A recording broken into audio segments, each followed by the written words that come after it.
The room was too quiet for someone who once ruled with a voice that could silence senators. Evelyn Whitaker, the name still made headlines, though fewer now, sat stiffly in a wheelchair, her left side limp, her manicured nails trembling against the vinyl armrest. The sterile scent of antiseptic clung to the corners of the luxury care facility, mocking the rose-perfumed penthouse she used to command. Her once sculpted jaw sagged now. Her lips twitched when she tried to speak, but only a whisper emerged. 3 days ago, a stroke had stolen the right side of her body. But worse, it had stolen her mask. She wasn't the Evelyn the world had known anymore. She was just a frail, discarded woman waiting to be processed. A soft knock broke the silence. "Mrs. Whitaker," said the nurse, gently pushing open the door. "Your guest has arrived." Evelyn's brow furrowed. Guest? No one had visited in years. Her address book had shrunk with her wealth.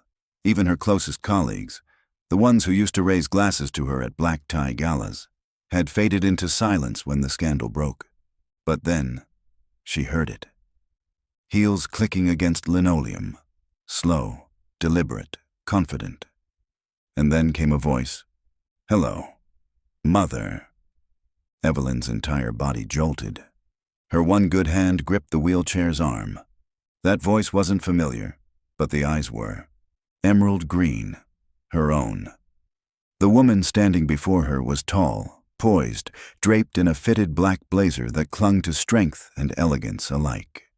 Her skin, a warm, radiant brown, glowed against the clinical white of the room. Her hair was natural, coiled into a regal bun, and her eyes, God, her eyes, were staring through her. "Do you know who I am?" the woman asked softly, but with razor-sharp control. Evelyn opened her mouth. Nothing, just a gasp. "I'm Dr. Maya Renee Wallace," she said. "I'm 43, a trauma surgeon at Briarwood General, and I'm also the daughter you threw away for not being white enough."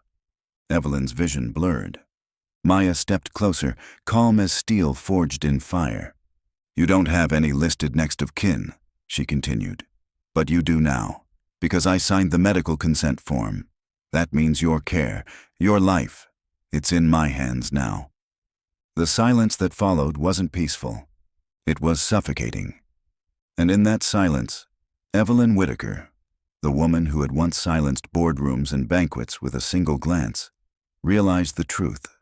The only person in the world who still cared if she lived or died was the same person she had erased 43 years ago. 43 years ago, Evelyn Whitaker had stood in front of a floor-to-ceiling mirror in her Fifth Avenue apartment, dressed in silk and trembling with something she dared not name. The news was still fresh, so fresh it hadn't even touched her lips aloud. She was pregnant, 7 weeks. The test sat on the marble counter like a loaded gun. Across the room, Donovan Carlyle, heir to the Carlyle tobacco fortune, lounged in her leather armchair, a glass of imported cognac dangling from careless fingers. He hadn't noticed her trembling. He never did. When she finally said it, he didn't react with joy, or even shock. He just exhaled, cold, controlled, corporate. "Is it mine?" She nodded once, slowly. He stared at her for a moment, then looked away. Out toward the skyline his father helped shape with political money and generational guilt. "I can't have this getting out, Evelyn," he said at last. "You know how delicate things are. The Senate seat, the press, my mother." She swallowed hard. "What are you saying?" "I'm saying you need to be smart." Smart. Evelyn had always been smart. Smart enough to become the youngest VP at Duval Holdings. Smart enough to marry a man who doubled her social capital. Smart enough to survive 2 scandals and walk away from both richer. But this was different. The obstetrician had confirmed it during her 3rd visit. The child would be mixed race. Evelyn hadn't told Donovan. She knew the look he'd give her. She'd seen it before.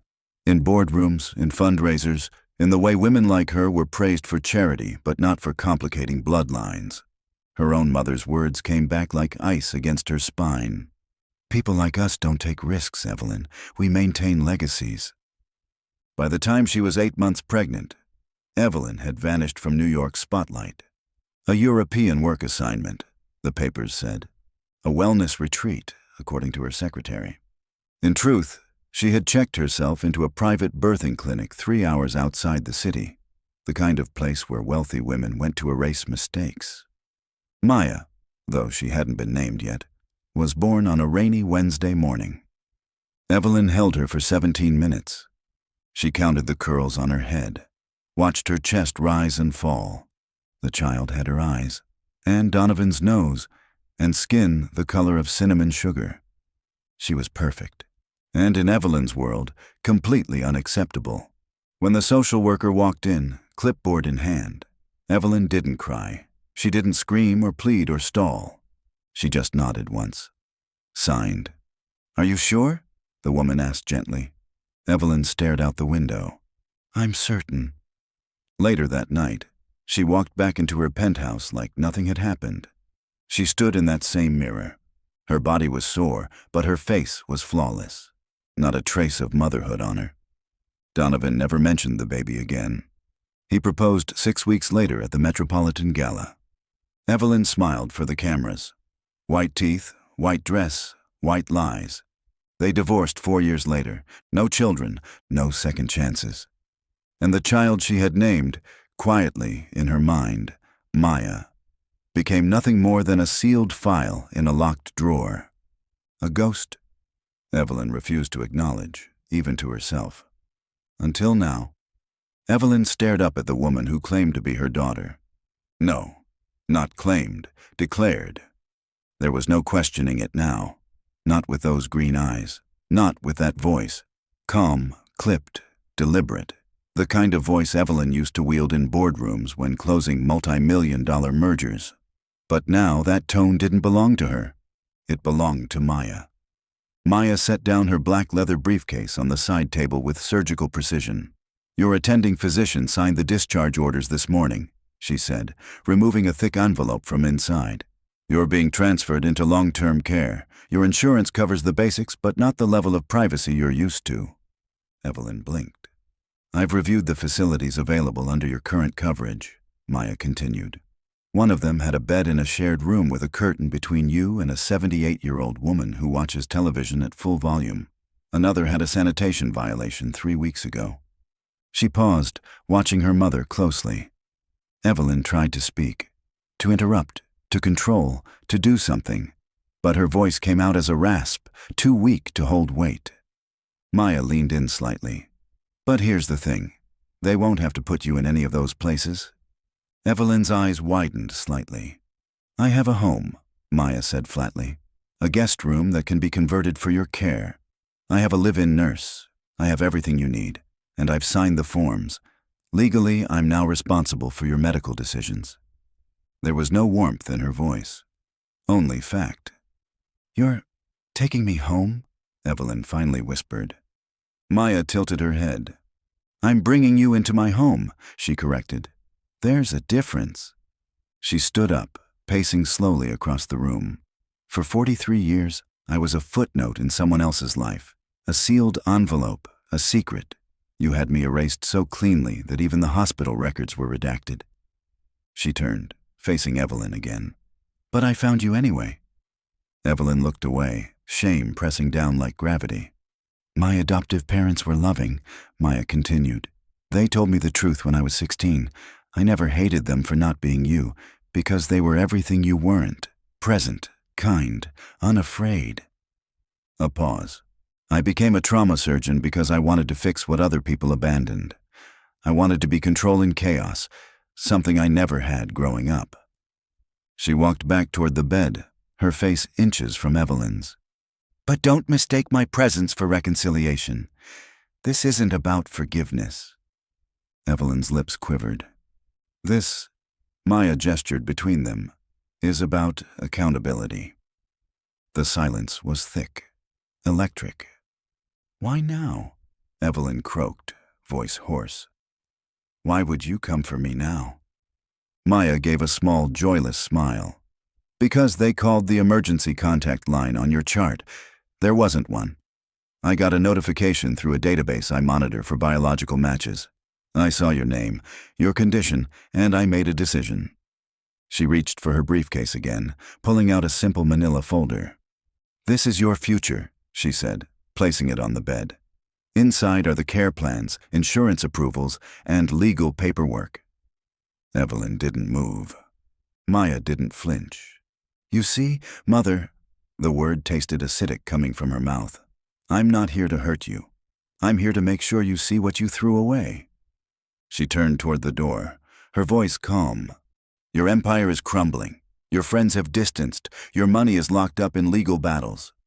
Then, without turning around, she added, but you're lucky, because I'm still here. She paused in the doorway. For now. And with that, Doctor. Maya Renee Wallace left the room, heels clicking, head high, leaving behind the woman who once discarded her like a scandal, and who now clung to her as the only lifeline she had left. The next morning, Evelyn awoke to the sound of quiet footsteps and the scent of something unfamiliar, coffee without cream. She blinked against the sterile ceiling above her, the kind of cold white that used to decorate hospitals and funeral homes, not the penthouse suites where she once ruled. A shadow moved beside her bed. Maya, hair pulled back, scrubs pressed, eyes unreadable. Vitals stable, she said, checking the monitor. No signs of post-stroke deterioration. That's good. Evelyn's voice was too soft to respond, but her eyes locked on Maya's. You're wondering why I'm still here, Maya said flatly, pulling up a chair. Why I haven't walked away. Why I haven't left you to rot like you left me. Evelyn flinched, but Maya didn't soften. Here's the truth, she said, folding her arms. You need care.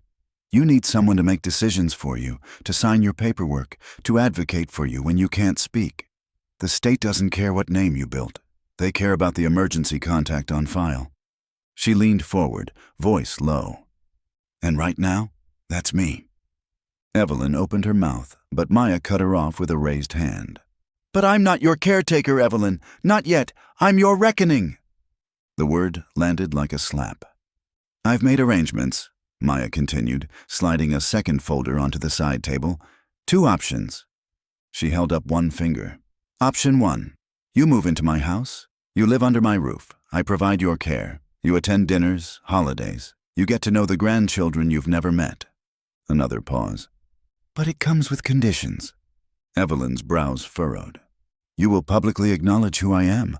No more hiding. No more press releases about having no family. You will attend events as my mother. No apologies crafted by PR teams. No damage control. She held up a second finger. Option 2. You go to Brookfield East. Maya let the name hang in the air like a curse. It's a state-funded care home on the other side of town. Clean, regulated, but not you. Evelyn felt her breath shorten. You'll have a roommate, limited visiting hours, bland food, basic cable, no privacy, no nameplate on the door, just another woman who disappeared. Maya stood and walked to the window. You spent 40 years pretending I didn't exist, she said softly. I spent 40 years wondering if I'd done something to deserve that. She turned back, eyes burning. Well now, you get to choose what kind of mother you'll be, the one who dies alone, or the one who finally tells the truth. Silence. Maya stepped closer. You have 48 hours. After that, the state assigns a placement, and I walk away. Evelyn tried to speak, to ask for more time, for more clarity, but the stroke had weakened her, and for once, so had the truth. Maya reached for her bag, pausing at the door. One more thing, she added without turning around. If you choose my house, don't expect forgiveness. That's not what's on offer. She stepped into the hallway, her voice echoing back like judgment carved in stone. What I'm offering is consequences. And just like that, Evelyn was alone again. Only now, the silence wasn't peaceful. It was packed with every unspoken regret she'd spent 4 decades pretending didn't exist. The following afternoon, Evelyn was wheeled into the common area by a nurse with kind eyes and a neutral smile. The kind reserved for guests with reputations larger than their current reality. She wasn't told who was coming, only that she should sit up, stay alert, and try to stay calm. The waiting room smelled faintly of lemon disinfectant and wilted carnations. The sun filtered weakly through blinds that hadn't been dusted in weeks. Then the door opened, and everything changed. Maya stepped in first, as calm and composed as ever, but this time she wasn't alone. A tall, silver-haired man followed beside her, his gait confident but gentle, with the kind of patience etched deep in his posture. He wore a charcoal sweater over a collared shirt, his glasses slipping slightly down his nose. He didn't look like Evelyn's world. He looked like kindness made human. And behind him came two others. A young woman in her early 20s, light brown skin, sharp jawline, deep-set eyes that shimmered with quiet intelligence.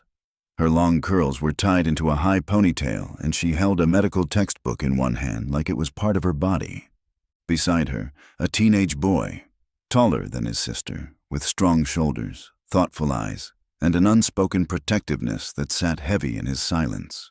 His hands were in his jacket pockets, his stance casual, but his gaze never left Evelyn's face.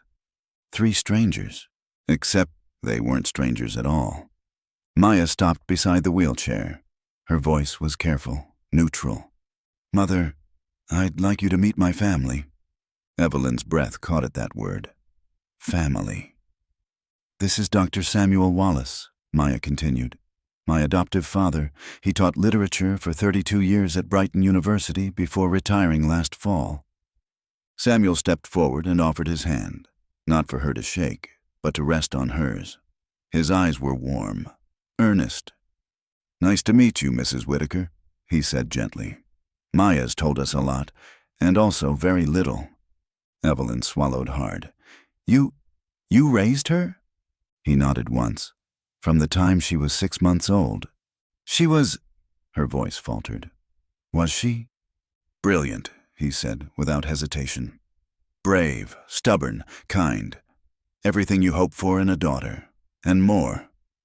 Maya's posture didn't move, but her eyes flicked down for just a second. Then she motioned to the young woman. "This is my daughter, Lila. She just finished her residency in pediatrics." Lila offered a small, guarded smile. "Hi." Evelyn tried to respond, but words refused to come. Then Maya gestured to the boy. "And this is Jordan. He's 17, a robotics finalist for the National Engineering Grant this year." Jordan nodded. "Ma'am." That was all he said, but it landed harder than any speech could have. Evelyn stared at them, these pieces of herself standing there, whole and thriving, her bloodline in real time, the granddaughter who'd become a doctor without ever knowing her grandmother's name, the grandson who shared her intensity without ever sharing a memory. All those years, all those missed birthdays, all the graduations, school plays, scraped knees, college visits, gone. She'd built skyscrapers and campaigns and luxury portfolios, but nothing like this, nothing that breathed.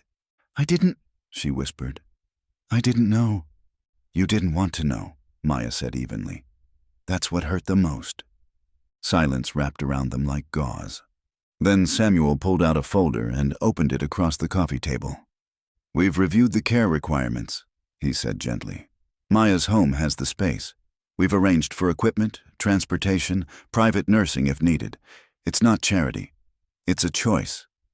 Evelyn looked up. "A choice?" "Yes," Samuel replied. "To let you live, not just survive, but to be seen, known, even if it's uncomfortable." He looked to Maya. Maya nodded. "You're not a project, Evelyn. You're a person, but if you choose to be in my house, you have to show up as all of you. No lies, no pretending." Jordan shifted. "We don't need a grandmother," Lila added softly. "But we're open to seeing who you really are." Evelyn's throat burned. They weren't here to celebrate her. They were here to witness her, to let her see the life that could have been hers if she hadn't thrown it all away. 3 days after meeting Maya's family, Evelyn sat alone in her private room, her hand trembling not from the stroke, but from what she was reading. A nurse had wheeled in the morning paper with her oatmeal tray. Folded neatly on top was the Herald, its front page marked in red pen. Evelyn unfolded it with slow, deliberate hands. Her eyes caught the headline, Whitaker Holdings under internal review, CEO on medical leave amid financial irregularities. Her name wasn't mentioned until the third paragraph, but it was there, cold and clinical. Sources confirm CEO Evelyn Whitaker suffered a health crisis last week. In her absence, the board of directors has initiated a review of executive decisions, citing questionable expense flows and unaccounted assets over the past fiscal year. Her chest tightened. She turned the page. A photo of her, taken months ago at the governor's ball, stared back, smiling, poised, radiant in white. The woman in that image looked untouchable. She felt like a stranger now. Just then, the door creaked open. Maya walked in, holding her phone and a tablet. Evelyn glanced up. They turned on me. Maya sat down calmly. No, they're protecting themselves. She opened her tablet and swiped. The board's forming a special committee. They've frozen discretionary spending. Legal counsel has been retained. They can't. I built that company. No, Maya said, setting the tablet down. You inherited a portfolio. You built a reputation. But reputations don't hold when truth comes for them. Evelyn's voice cracked. They're vultures. They waited for me to get sick. No, Maya said again, her tone flat. They waited for you to become irrelevant. Silence. Evelyn slumped further into the bed. My accounts, she whispered. My estate attorney. Have they? Maya pulled a second document from her bag. I already spoke to your financial manager, she said. You have some liquid assets, but most of your holdings are frozen pending board review. You can't access corporate funds for personal expenses, including medical care. She slid the paper toward her mother. These are the actual numbers. Evelyn scanned them. Her stomach dropped. What happened to the properties in Barcelona? Pending litigation. The art collection. Collateral. My foundation? Under review. Evelyn looked up, her voice barely a whisper. This isn't just a health crisis. Maya nodded. No, this is a reckoning. The word hit harder this time. She had survived scandals before, leaked photos, questionable donors, even an affair that nearly tanked a senator's career, but she had always escaped with her name intact. Pristine, polished, powerful. But this time, there was no escaping. This time, the walls were closing in, and no one was coming to fix it. No lawyers, no assistants, no loyal press secretary. Just her daughter, the one she'd left behind, and who now held every key she'd once kept hidden. Maya stood slowly. This is what happens when the foundation you build your empire on is silence. Then she turned to the door. And silence always cracks. The rain fell softly against the window that evening, drumming a hollow rhythm that mirrored Evelyn's thoughts. She hadn't spoken in hours. Not because she couldn't, but because she didn't know what words still had power. The woman who used to silence entire boards with a glance now sat in silence, waiting for someone else to make the next move. That someone walked in just after sunset. Maya entered in her hospital scrubs, her badge still clipped to her collar, the faint scent of antiseptic trailing behind her. She didn't sit immediately. She stood by the window for a moment, watching the streetlights flicker on. Then she spoke. I've made a decision. Evelyn's head turned slowly toward her. You can come live with me, Maya said, in my home, in the guest room. I'll have it renovated to accommodate your medical needs. Hospital bed, grab bars, the works. I'll handle your meds, your therapy, your meals. She paused. But it's not charity, and it's not forgiveness. Evelyn swallowed. Then, what is it? An offer, Maya replied. With terms. She moved to the foot of the bed, her posture still composed, but there was something underneath, something vulnerable, barely restrained. In my house, Maya continued, you don't get to be Evelyn Whitaker, the unreachable matriarch. You don't get to live in shadows and pretend you have no family. Her voice hardened. You will live as my mother, not my guest, not my shame. Evelyn flinched. You will attend family dinners, Maya said. You will be introduced to my friends, my neighbors, my colleagues. You will be present fully, publicly, and without curated lies. She stepped closer. And when someone asks who I am, you will say, "That's my daughter, Maya. I gave her away when she was 3 weeks old because I was too afraid to face my own reflection." Evelyn's eyes filled, but she didn't cry. "You want me to confess?" she whispered. "I want you to tell the truth," Maya said, out loud, every time, until it stops tasting like acid. A long pause passed between them. Only the soft hum of the oxygen concentrator filled the air. "And if I can't?" Evelyn asked. "If I fail, if I can't live like that?" Maya nodded toward a manila envelope sitting on the side table. "Then you go to Brookfield East." Evelyn didn't ask what that meant anymore. She knew. "And you'll walk away." Maya looked at her for a long time. "No," she said softly. "I'll sleep at night." That landed harder than Evelyn expected. Maya walked to the door, but before she left, she turned. "There's one more condition." Evelyn looked up. "You don't get to demand love," Maya said. "You earn trust. One dinner, one holiday, one honest sentence at a time." She paused. "And you don't call me sweetheart, or dear, or honey." "Not yet. Maybe not ever." A tear slipped down Evelyn's cheek. "What do I call you then?" Maya held her gaze. "Start with Maya." Then she turned and walked out, leaving the door open behind her. A small gesture, but one Evelyn recognized. It wasn't an invitation. Not yet, but it was no longer a closed door. And for a woman who had closed doors on everyone for decades, even that felt like hope. The wheelchair ride to Maya's car was the longest of Evelyn's life. She was dressed in a modest navy blouse and charcoal slacks Maya had brought from home. Plain clothes that bore no resemblance to the designer wardrobes she once curated like armor. Her hair had been combed back into a soft bun by the nurse, her makeup minimal. For the first time in years, Evelyn Whitaker looked normal.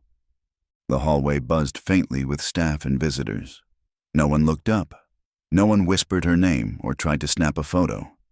She was invisible, and it stung more than she expected. Maya walked beside her, silent, not cold but professional, like a doctor escorting a patient. No eye contact, no words of comfort.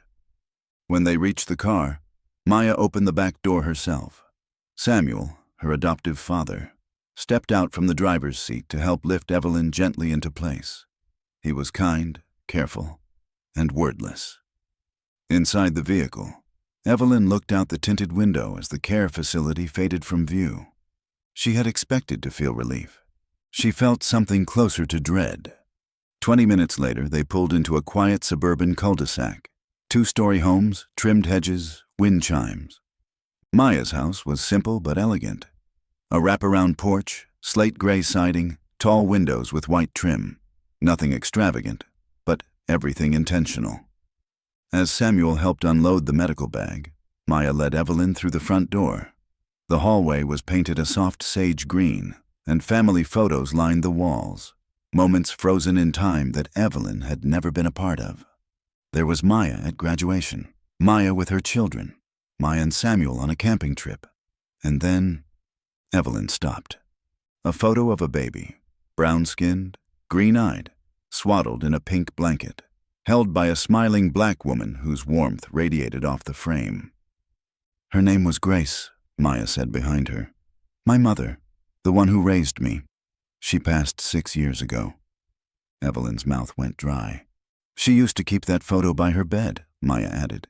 She said it reminded her that miracles don't have to be biological to be real. They continued down the hall. Evelyn's room was at the far end, renovated like Maya had promised. Adjustable bed, medical supplies, soft lighting, a window that faced the garden. It was comfortable, and yet she had never felt more out of place. Lila appeared in the doorway, holding a basket of folded towels. "Hi," she said, hesitant. "We weren't sure what kind you liked, so I just picked neutral ones." Evelyn nodded, unable to find words. Jordan stood behind her, arms crossed. He said nothing. The silence was thicker than concrete. "Dinner's at 6, Maya said. "Family style, no trays, no exceptions." Evelyn hesitated. "Do I have to?" Yes, Maya interrupted. You sit at the table. Evelyn looked at her, surprised by the firmness. You live here now, Maya added. And in this house, people don't hide. As Maya turned to leave, Evelyn called out, Wait! She struggled to lift her chin. I don't know how to do this. Maya met her eyes, her expression unreadable. Neither did I, she said quietly. At first. Then she left the room. And for the first time in 43 years, Evelyn Whitaker sat in a space not built by her own hands, surrounded by people she did not own, and prepared, however unsteadily, to start becoming the woman she had spent her whole life avoiding. At exactly 5:58 p.m., Maya knocked twice on Evelyn's door. We eat at 6, she said. Come as you are. Evelyn sat up in the mechanical bed, heart pounding as if she were walking into a courtroom, not a dining room. Her hands trembled slightly as she reached for the walker the nurse had brought in earlier. It felt foreign, undignified, but it was better than being wheeled in like luggage. The hallway smelled like roasted garlic and herbs, comforting, real. The scent of a home, not a catered gala or sterile hotel buffet. Evelyn followed the light and laughter into the dining room. The table was long but modest, set with mismatched plates and cloth napkins folded by hand. A bowl of pasta sat steaming at the center, surrounded by salad, roasted vegetables, and fresh bread. Everyone was already seated. Samuel sat at the head, carving a roast chicken with practiced ease. Lila sipped water from a mason jar, her medical badge still clipped to her hoodie. Jordan scrolled through something on his phone but quickly put it down when Maya shot him a look. 3 empty chairs remained, one beside Samuel, one between the kids, and one at the far end, across from Maya.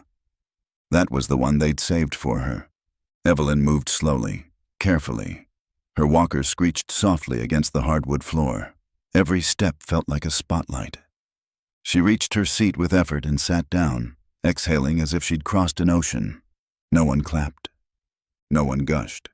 But no one looked away, either. For a long moment, they simply existed together, breathing the same air, sharing the same table. Then Samuel spoke. Jordan made the salad, he said, passing the bowl toward Evelyn. She blinked. It smells nice. Don't be too impressed, Jordan said dryly. It's bagged lettuce. A small chuckle rippled across the table. Even Maya allowed herself a faint smirk. Evelyn took a scoop, her hands still shaky. She hated how slow she was, how dependent. Lila passed her a slice of bread. We usually go around and say what we're grateful for, even if it's cheesy. Evelyn's throat tightened. Grateful? For what? Maya nodded toward Samuel. You start. He set down the carving knife. I'm grateful this table still holds so many stories, even the ones we haven't told yet. Lila. I'm grateful for passing my residency exams. Jordan. I'm grateful for headphones, so I don't have to listen to Maya's crime podcasts all the time.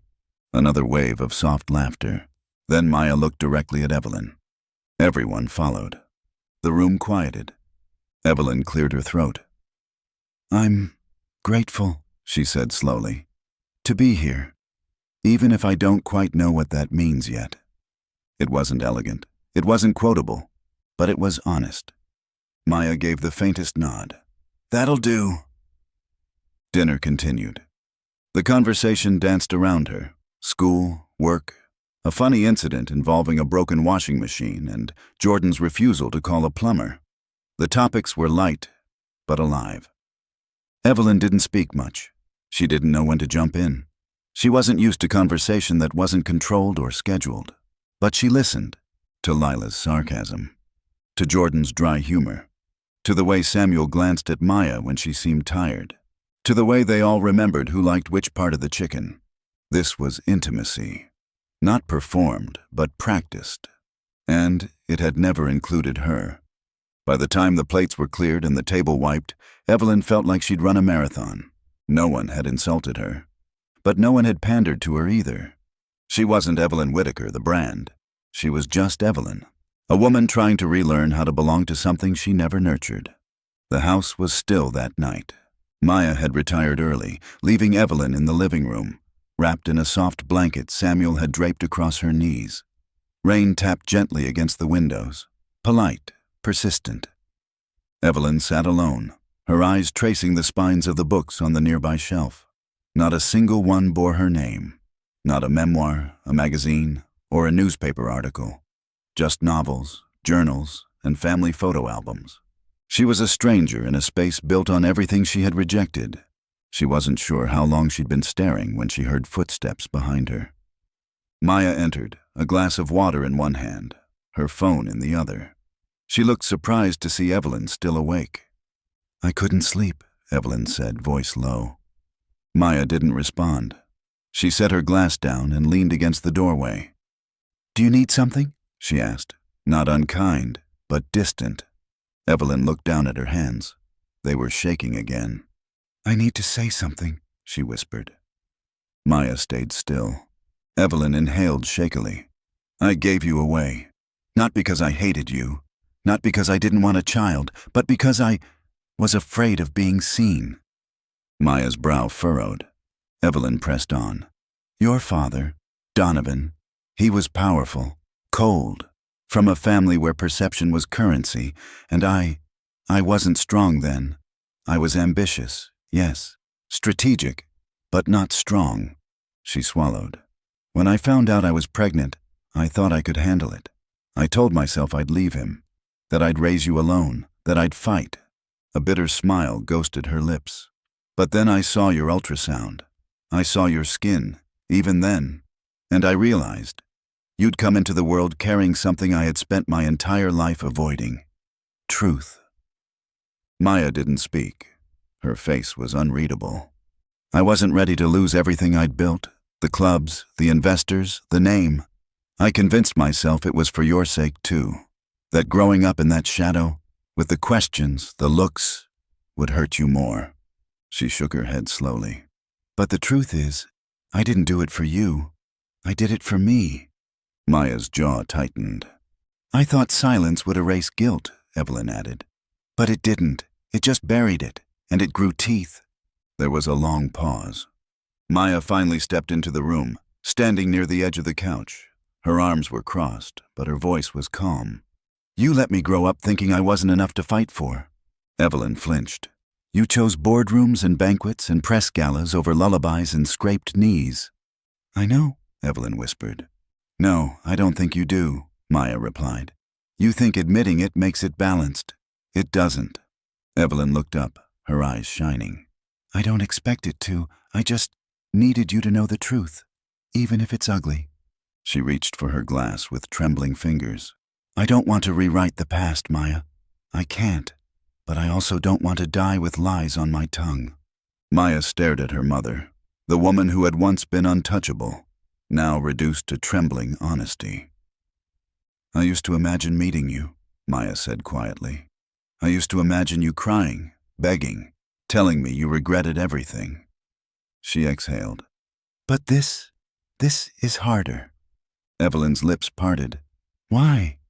"Because you're not a monster," Maya said. "You're just selfish, afraid, human." The words weren't kind, but they weren't cruel either. They were truth. And for the first time, Evelyn didn't run from them. "I want to earn the right to be in your story," she said softly. Maya nodded once, slowly.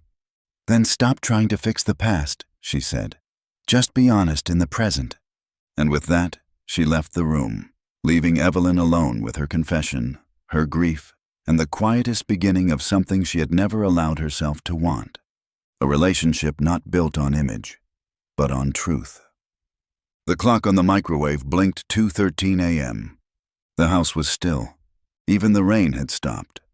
Maya stood in the kitchen, staring into a cup of cold chamomile tea she hadn't touched. The soft buzz of the refrigerator hummed behind her like a reminder she was still awake, still unsettled. She didn't hear Samuel enter until he gently cleared his throat. "You always do this," he said quietly, stepping barefoot across the tile. "You carry your heaviness like it's your job to protect the floor from cracking." Maya gave a faint, tired smile. "Old habits." Samuel opened a cupboard, pulled down a mug, and poured himself a coffee from the pot he kept for these late-night rituals. No cream, just bitter warmth.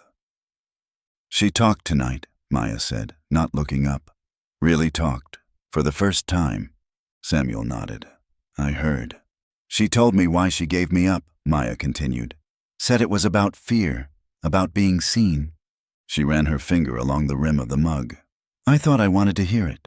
Thought the truth would feel clarifying." "And did it?" Maya hesitated. "No," she whispered. "It felt worse, because I believed her." Samuel waited. "I wanted her to be a villain," Maya confessed. "I needed her to be this cold, cruel thing that I could hate without guilt. But instead, she's just a woman who chose herself over me." Samuel didn't interrupt. "And now she's here, in my house, sitting at my table, breathing the air of a life she never helped build. And her voice cracked. "I don't know what to do with that." Samuel walked over and leaned against the counter beside her. "You don't owe her forgiveness, Maya." She looked up, surprised. "You owe yourself honesty," he said. "Forgiveness isn't about pretending nothing happened. It's about deciding if the pain deserves to take up any more room than it already has." Maya swallowed. "I'm tired," she said. "I know. She's trying, though. I can see it." "You always had a gift for seeing what's buried under the noise," Samuel said gently. "But you don't have to rush." He sipped his coffee. "Forgiveness isn't a door that swings open because someone says sorry. It's a key you carve yourself. Slow, crooked, with splinters. And you decide when to use it. Or if." Maya blinked hard. "Do you think I'll ever get there?" Samuel looked at her, his expression soft. "I think you already started," he said. "The moment you let her in, not through the door, but through the truth." They stood in silence, letting that settle. Then Samuel smiled, warm and sad. "And if you ever need to slam that door shut again, I'll be here, holding the hinge." Maya exhaled. That kind of love, quiet, unwavering, and earned, reminded her of everything she had, and everything she'd almost lost trying to get what she thought she wanted. Evelyn awoke to the sound of her phone vibrating furiously on the nightstand. She blinked against the morning light spilling through the blinds, groggy and disoriented. The ringtone had long since ended. It was the hum of incoming notifications now, relentless and shrill. She reached with a trembling hand and unlocked the screen. 17 missed calls, dozens of texts, 3 voicemails from names she hadn't heard in years. Then she saw it. A Google alert. Exclusive. Billionaire Evelyn Whitaker gave up biracial daughter for power. Sources say she now lives with her. Her breath caught. She tapped the link. The headline burned across the top of the screen in bold, "Exiled Bloodline, the shocking truth behind Evelyn Whitaker's forgotten daughter and the public collapse of an icon." The article was brutal, unforgiving, detailed. Photos of Evelyn in her prime, red carpet, fundraisers, posing with senators. Then, scans of the adoption documents, leaked hospital records, a blurred image of Maya entering the care facility, and finally, the damning quote from a close family source. She gave the child up to protect her social standing, but now that same daughter is her caregiver. The byline? A journalist Evelyn had blacklisted a decade ago for asking invasive questions. Karma, it seemed, had perfect timing. Evelyn scrolled, her pulse racing. The comments were worse. "Disgusting. She's only sorry because she got caught. This is what white privilege looks like. She gave away her own child to protect her money, and now she wants sympathy?" Her stomach twisted. She tossed the phone aside. A moment later, the bedroom door creaked open. Maya entered, holding a tablet. Calm, neutral. "You've seen it," she said simply. Evelyn didn't speak. Maya tapped the screen and showed her a list of trending tags. Whitaker scandal. #abandoned baby. Blood before bank accounts. Maya Wallace, MD. Whitewashed motherhood. Evelyn covered her mouth. "Oh my God." "It's everywhere," Maya said. Newsweek picked it up, the Herald, of course, online blogs. Social media's on fire. Who did this? Maya didn't answer. Evelyn looked up at her sharply. Was it you? Maya's expression didn't change. I don't leak stories, she said. But I don't control what the world finds when it starts digging either. Evelyn's voice broke. They're going to destroy me. No, Maya replied softly. You already did that. This is just the echo. Silence fell like a blade between them. I was trying, Evelyn whispered. I came here. I faced you. I told the truth. You told me the truth, Maya said. But you never told them. You spent decades pretending I didn't exist. You built your kingdom on a lie, and now it's just crumbling. Evelyn's shoulders shook. I don't know how to survive this. Maya crossed the room, sat beside her mother's bed, and placed the tablet down. You don't have to survive it, she said. You have to own it. Evelyn looked at her, raw, unmasked, afraid. My name is trending beside yours, Maya continued. Which means I don't get to hide either. I get stopped in hospital corridors. My kids see these headlines. Our story is now everyone's entertainment. Evelyn buried her face in her hands. I never wanted this. Neither did I, Maya said, standing. But here we are. She turned toward the door, pausing in the frame. Whether you meant to or not, you handed me your legacy the moment you gave me away. And now, the world wants to know what I'm going to do with it. Evelyn stared at the wall, heart racing. Maya added, You want to start over? Then start with the public. Tell them what I already know, all of it. And if I can't? Maya didn't flinch. Then you'll lose what little dignity you have left. That afternoon, Evelyn's phone rang again. But this time, it wasn't a board member. It was a reporter, and she answered. The living room was quiet. Outside, dusk crept in, painting the windows with gold and gray. The scent of fresh lavender drifted from a nearby candle, flickering faintly as the shadows deepened. Evelyn sat in her chair by the window, a blanket over her lap. Her phone, now muted, buzzed occasionally from the side table, but she didn't reach for it. Across from her, Maya sat on the edge of the couch, elbows resting on her knees, hands clasped. They hadn't spoken much since the article went viral. Evelyn had given one short interview as advised by her new PR consultant, a woman Maya didn't know and didn't trust. But now, Maya was done watching from a distance. I need to say something, she began, her voice calm but heavy. Evelyn turned to her slowly, bracing. I didn't bring you here to punish you, Maya said. Evelyn blinked. I could have left you at the care facility. I could have let the press devour the story on its own. I had every reason to walk away. Her voice softened. But I didn't. She leaned forward, looking Evelyn directly in the eyes. I brought you here because I wanted you to feel what you threw away. Evelyn swallowed hard.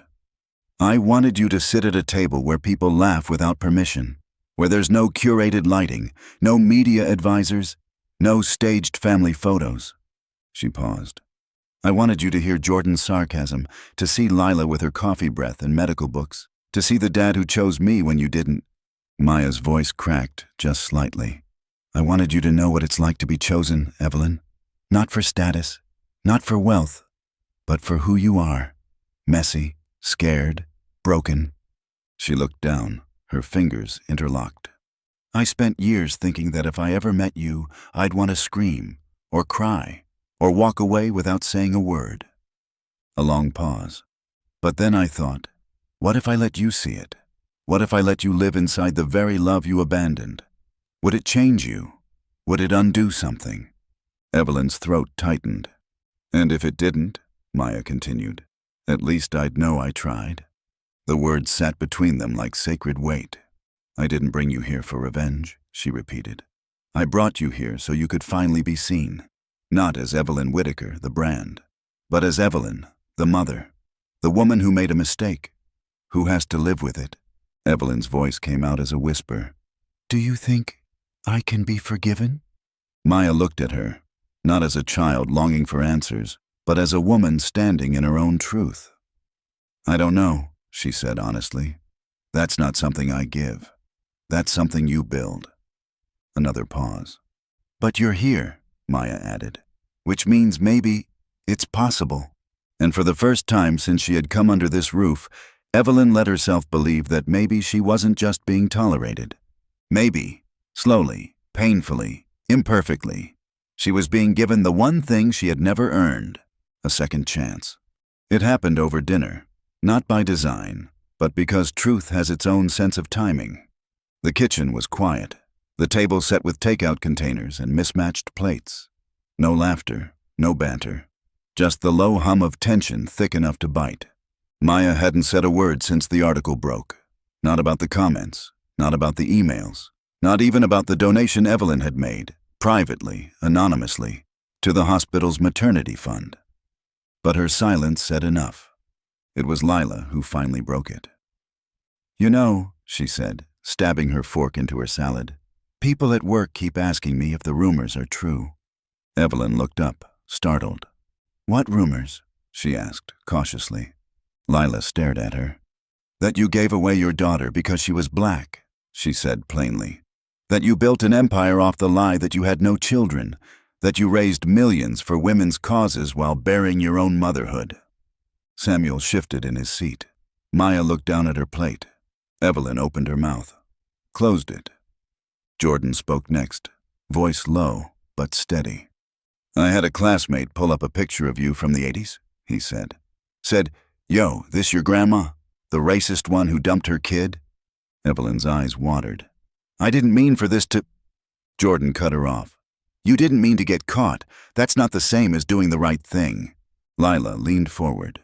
"Do you understand what it's like to sit in a hospital room, saving children's lives, while people question your right to exist because of your bloodline?" Evelyn's voice cracked. "I didn't think it would follow, Maya. I never imagined—" "That's the problem," Maya finally said quietly.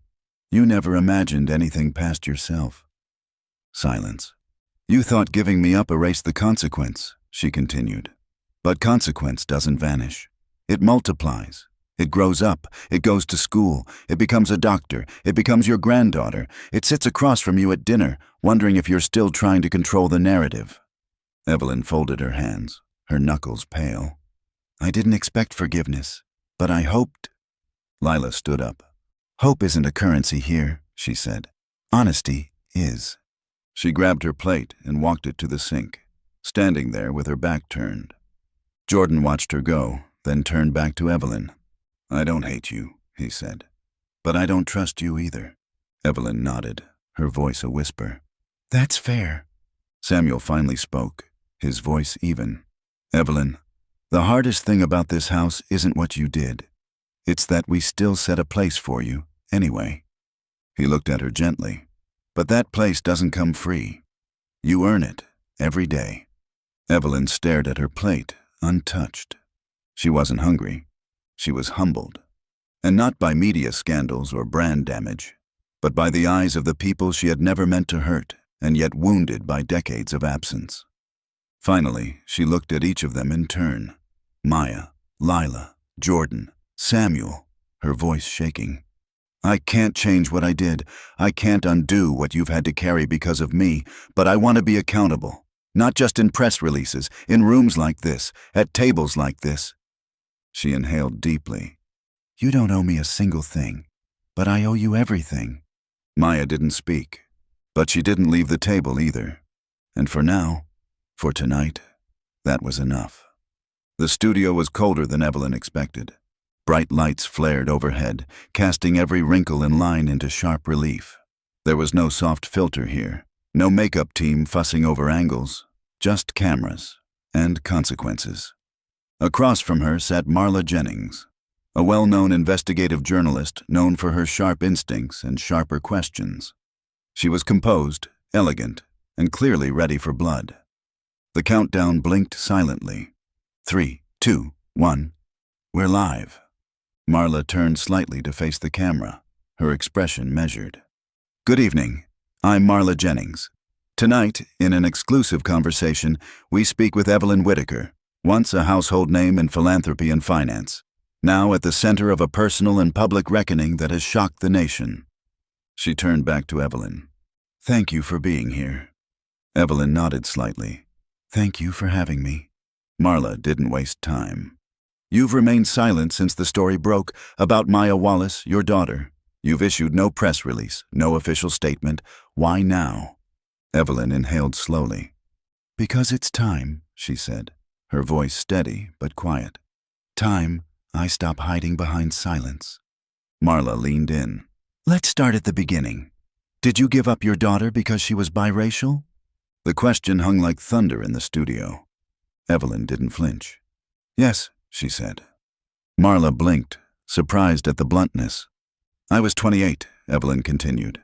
Unmarried, newly promoted, involved with a man whose family saw race as reputation, when I learned the child I was carrying wasn't white. I panicked. She looked into the camera now. I wasn't raised to be courageous. I was raised to be correct, to be pristine. I believed I had no choice. But the truth is, I did. I just chose wrong. Marla let the silence breathe. Evelyn continued. I told myself it was about giving her a better life, that I wasn't prepared, that the world would treat her harshly, and that I was protecting her. But those were lies. I wasn't protecting her. I was protecting myself, my image, my place in rooms where my child would never have been accepted. She paused. That's not motherhood. That's cowardice. Marla shifted forward. And now? I live with her, Evelyn said. She takes care of me. She feeds me, advocates for me, gives me space in a life I never helped build. And how does that feel? Evelyn smiled, a tired, sad smile. Like grace I didn't earn, like truth pressing against every wall I used to keep up. Marla narrowed her eyes slightly. Some critics say this interview is damage control, that you're only speaking now because your legacy is collapsing.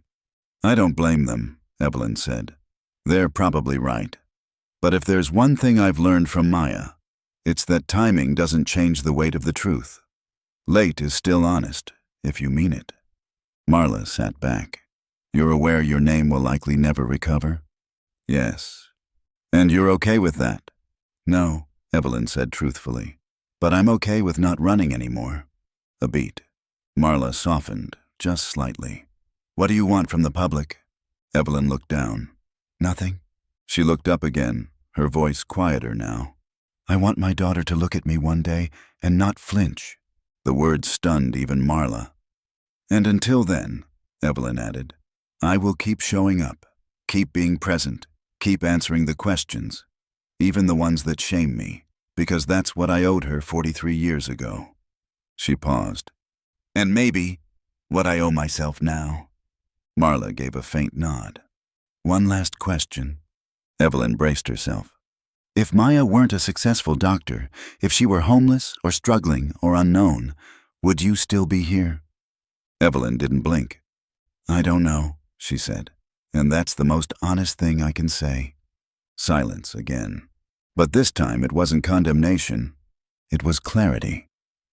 When the cameras cut, Evelyn sat in stillness. No applause, no handlers. Just her. Unedited, exposed, free. Section 16. Emotional Acceptance, A Second Chance. 580 words. It had been 3 days since the interview aired. Maya hadn't said much about it, neither praise nor criticism. She simply returned home from her shifts, cooked dinner when she could, and let the air between them settle like mist that hadn't decided whether to clear or rain. But something had shifted. Evelyn could feel it in the way Maya no longer hesitated before entering her room, in the way she adjusted her blanket with quiet precision, in the silence that now felt less like tension and more like space being held. On the 4th night, as the sun dipped beneath the edge of the garden, Evelyn sat in her chair watching Lila and Jordan argue good-naturedly about movie night. Maya entered holding 2 mugs. Chamomile or peppermint? She asked without ceremony. Evelyn blinked, surprised. Peppermint, please? Maya handed her the mug, warm and fragrant, then sat on the couch, not across the room this time, but close. Not touching, but near. They sat there in stillness, listening to the low chatter of family life in the background. Finally, Evelyn spoke. Your children, they're extraordinary. Maya nodded. They are. You did that. I had help, Maya said. Samuel, Grace, the teachers, the long nights, the therapy. Evelyn gave a faint smile. Still, they love you. Maya looked down at her mug. They trust me. That's more important. A pause. I'm sorry I couldn't give you that, Evelyn whispered. Maya didn't respond right away. Then, you couldn't give what you didn't have, she said quietly. Evelyn looked at her, surprised. My therapist said that once, Maya explained. That sometimes people abandon others because they were never taught how to hold anything. She glanced sideways. But the damage is still real, even if it came from emptiness instead of malice. Evelyn lowered her gaze. I think about the years I missed, she said. I think about your first steps, your first words, your graduations, your heartbreaks, all the moments that make a person real. You missed them, Maya said. That doesn't mean they didn't happen. A long breath passed between them. Then Maya turned slightly toward her. But you're here now, she said. And if you're willing to show up, fully, for whatever comes next, then I'm willing to try. Evelyn's eyes welled. I'm not offering forgiveness, Maya interrupted gently. Not yet, maybe not ever. She softened. I'm offering you my presence, and the chance to earn something new. Evelyn nodded, swallowing hard. That's more than I deserve. Maya stood, her hand brushing against Evelyn's shoulder for the briefest second, like a bookmark left in a story still being written. Then make sure you act like it, she said, and she left the room. Evelyn looked down at the tea in her hands. Warm, simple, shared. Not love, not absolution, but something close to a beginning. Section 17. Final redemption scene with pregnant girl. 640 words. It started with a favor. Maya was short-staffed at the clinic. A few nurses out sick, a social worker on leave. Nothing urgent, just routine cases, most of them needing ears more than medicine. You could sit in the intake lounge, she had said to Evelyn one morning, tying her hair back. Talk to the ones who are waiting. Keep them calm. Evelyn had blinked.